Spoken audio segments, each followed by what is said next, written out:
Fox News alert, the U.S. military has released new video of the exact moment a Russian fighter jet actually clipped a U.S. drone, downing it at 35,000 feet above the Black Sea.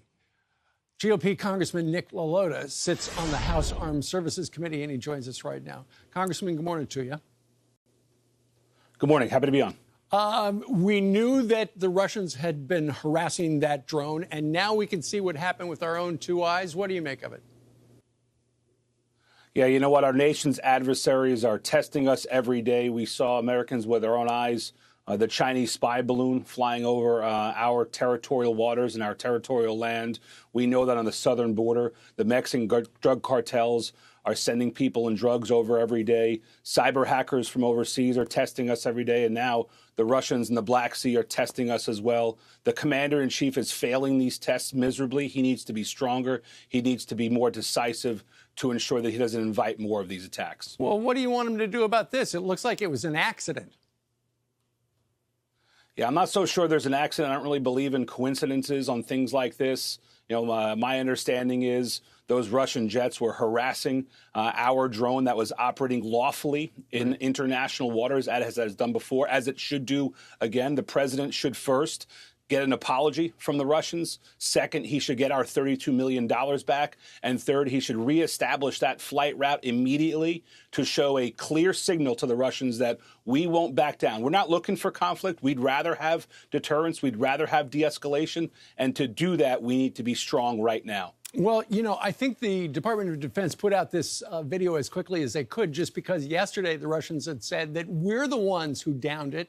And this simply shows that they were dropping the fuel on the drone, trying to blind it, essentially. And that story about us downing it was just a big fat lie. Now the whole world can see that. But you know for a fact that Putin's not going to cut us a check, and they're not going to apologize. Well, there's plenty of Russian-owned property in the United States. And if we don't get our money back for this piece of sophisticated military equipment, we should find a way to seize some Russian property here in the United States. We should not play games with this. We should be clear and decisive in our interactions with a nuclear-powered adversary, because if we give an inch, they're going to take a foot, and they're going to take a yard and even more. And we have to stand our ground here before they try to down a manned aircraft or worse. Okay. Congressman, do you have other Republican colleagues who feel the same way that you do, that we should seize Russian assets in the United States? Well, you know, this is fresh breaking news. We haven't gotten to that point yet, but I understand that most of my colleagues, if not all of them in the conference, want some sort of justice. We also want to de-escalate. We're not looking for a prolonged, protracted war with a nuclear power, but we understand that our nation's military, which is the strongest in the world, should act as a tool for strategic deterrence. And I think that we should seek all economic and diplomatic solutions before we seek a military one. Okay. Meanwhile, yesterday, there was a border hearing down in McAllen, Texas. I know you were in attendance. The chief of Border Patrol, Mr. Ortiz, was there. Did you get the kind of answers from him that you wanted to hear?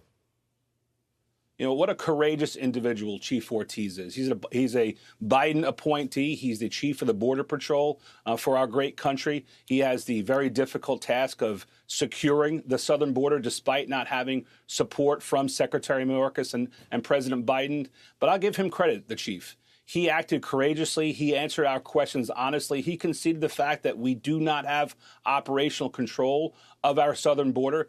The southern border is where fentanyl is crossing every day. It's the cause of 100,000 American deaths last year. And I'll give the credit, Chief, for being a solid leader, an honest leader, and giving the Congress the answers, the honest answers we deserve, because the situation ain't pretty down there.